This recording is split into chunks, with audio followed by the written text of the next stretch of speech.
Welcome to the Defense and Aerospace Report. I'm Vago Muradian here at the Association of the United States Army's annual meeting and trade show in Washington, D.C. Our coverage here is sponsored by AM General, Elbit Systems of America, General Motors Hydrotech, L3 Technologies, and Leonardo DRS. And it's our honor to have with us Major General Dave Bassett, who is the Program Executive Officer for Ground Combat Vehicles, one of the busiest people at this show, given that there are a couple of ground combat vehicles here, sir. Thanks very much for your time. Yeah, my pleasure, Vago. Thanks for having me.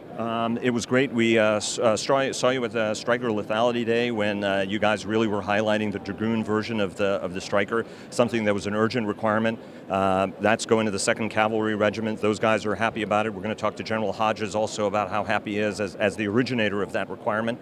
But you know, that's one item you can tick off the box. But the big star of the show was your announcement yesterday that the trophy by the partnership of Leonardo DRS, who is one of our sponsors, and Rafael, was the winner of the Active Protection System program that you guys had, or the effort and initiative you guys had. There are a lot of people who are happy about it. Long debated, long assessed program. You played a key role in it. Talk to us a little bit about how you came to that conclusion in what is regarded to be a competition among all of these different systems. Yeah, so Vago, I don't look at it necessarily as a competition. What we did was we moved out to look out into the marketplace and say, what systems are out there that we can install onto our systems, mature capabilities, that we can install them onto U.S. combat vehicles, characterize their performance, and then let the Army make a decision about whether that kind of capability is worth the kind of money that they're going to have to put to add that level of protection. And so going in, we selected the trophy system, probably the most mature system out there for the tank. It actually got started a little earlier than the other systems because we were able to use available resources for that. And so we went through this process, about 6 months to get a good installation of trophy onto the Abrams, and then spent about 6 months characterizing its performance down at test ranges. There's sort of a stage where you have to tune it to that platform and then characterize its performance. We shot a bunch of stuff at it, and it turned out that the trophy system performed, we would just say, as advertised. We wanted to show not only that it performed, but it was suitable for that platform. So we wanted to make sure that we didn't degrade the capability of the tank as we went through that process. And so when everybody was confident that it performed and it was suitable, we got the decision from General Milley to move out with a brigade's worth of capabilities. Now the other two systems are still under consideration. We have the Iron Fist light system on our Bradley, which is in the process. We've gone through that install phase. We're in the characterization phase now, as well as the Iron Curtain system on our Stryker, going through that similar characterization right now.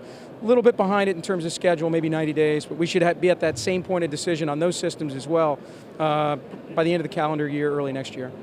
Talk to us now, as the person who studied these capabilities in greater depth than anybody else in the Army. How does this change the way the Army needs to think, how it changes how the Army fights, the way that it deploys armored combat systems, armored fighting vehicles in the future? So when you put in first of all, I'm not sure I've studied it more than everybody else. I think I've tried to be good at buying these kinds of systems and understanding how they perform. And so when you put a system like Trophy on a tank, what you've done is you've given that warfighter not only the ability to survive, say, an anti-tank guided missile, but also to know the direction where it's coming from, be able to fight more aggressively, because now you can slew that main gun to the location of that incoming threat. And really it's about giving warfighters confidence to fight in that ATGM environment. And so we think it'll actually make them more aggressive. And I think as we get some experience in training with those systems, we hope that they'll refine the TTPs. There is concern, obviously, with any of these systems about the hazard to people around the vehicle, but we also know that the reactive tiles that are on our tanks today represent a hazard to soldiers around the vehicle. And we don't think that threat is any more than, say, the threat of the incoming missile or the threat from those reactive tiles we have today.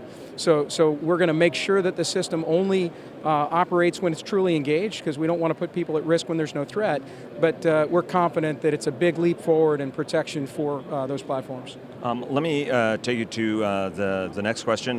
Speaking of tanks, you guys also have a tank. I mean, just an enormous number of programs that, even though there's been a little bit of an acquisition trough that we've been in, you guys have been extremely busy on developing all of these different variants. We've got the AMPV vehicle behind you. Let's talk about the AMPV vehicle at this point. Bring us up to speed on where that program is right now. It's very, very important to the Army to get, replace the aging M113s, but also develop a variety of different variants of this newer version of the vehicle for all of the uses that the 113 has performed over time. Yeah, so it's only been about a little more than 2 years, 24 months, since this program was put on contract. And so in that time, they had to update their designs for 5 variants. 5 variants are Mission Command, Mortar Carrier, Medical Treatment, Medical Evacuation, and General Purpose. And if I'm not mistaken, I guess this is the General Purpose vehicle sitting behind me. And so that we had to go through the design process, we had to build prototypes, and we're in that prototype delivery phase right now as we deliver prototypes into developmental test, later into operational tests so that we can get this thing into low rate production.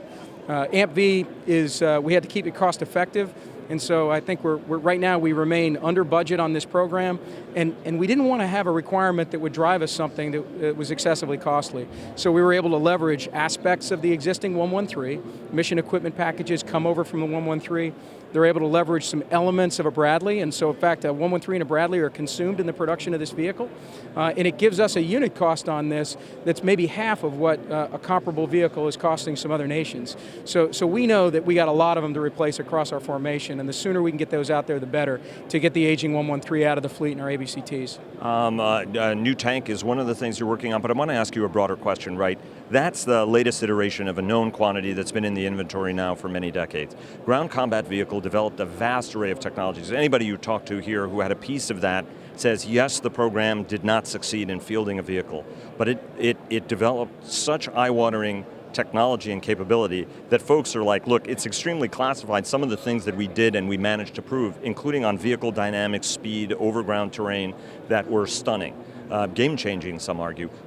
What's your thinking as you as part of the Army leadership team, certainly as the senior-most acquisition official who's involved in this on a hands-on basis, what's the kind of thinking you're doing about the next generation of vehicles that harvest some of the lessons you're learning here, some of the lessons you're drawing from Stryker, but also that rich amount of work that you guys did on GCV that can be harvested now to put it in a new generation? And I have one final question after that. Okay.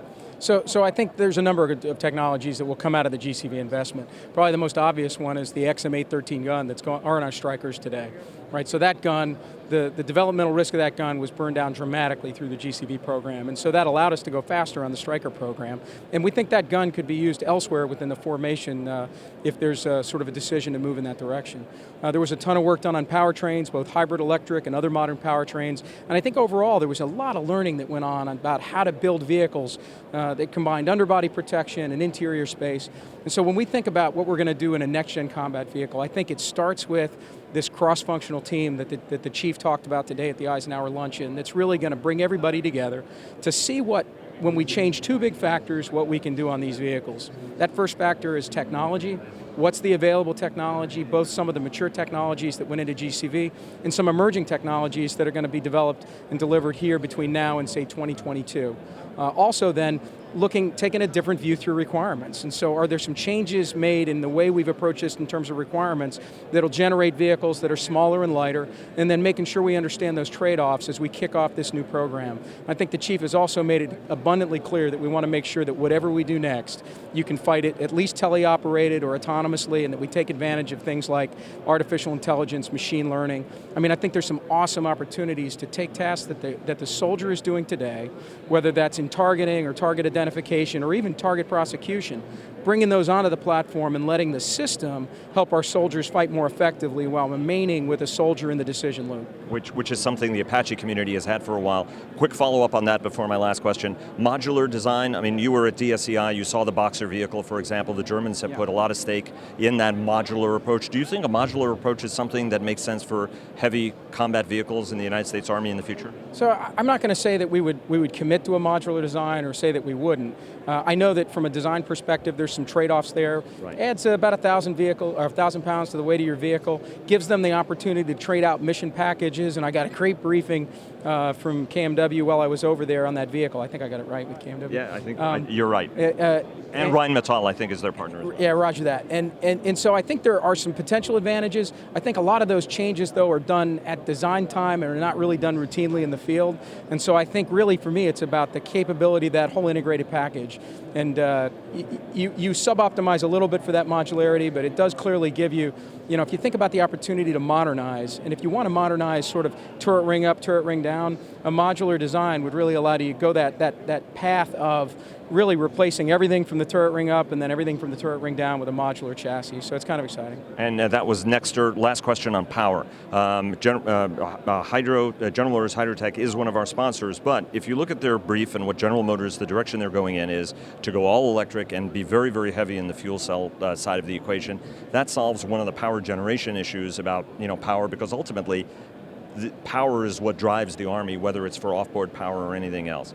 How are you looking at this, having seen all of the GCV experimentation on hybrid power? Where do fuel cells and some of these advanced technologies that are other than an internal combustion engine driving it, how does that fit into you think the Army's combat energy power of the future as a vision? The bigger and heavier a vehicle gets, the harder it is to use non-traditional power sources. And so in GCV, we had a hydroelectric power plant, at least on one of the two vendors. And what that gave us was a lot of onboard electric power you can use for things like directed energy. You can use that for things radars, like providing power, for radars, all that mission equipment stuff. I don't think in the long run that's going to drive down a lot of fuel consumption, because you still have to move a certain amount of weight over a certain distance. It certainly could be better than we're doing today, and I think we got to keep our eyes on that kind of technology going forward when it gets to the point where we can bring it to bear on combat vehicles. Like I said, smaller, lighter, a little easier to use non-traditional power sources than something this size, because now you still got to move what could be 40 tons because of force protection across a very long distance, and it takes a lot of energy to do that.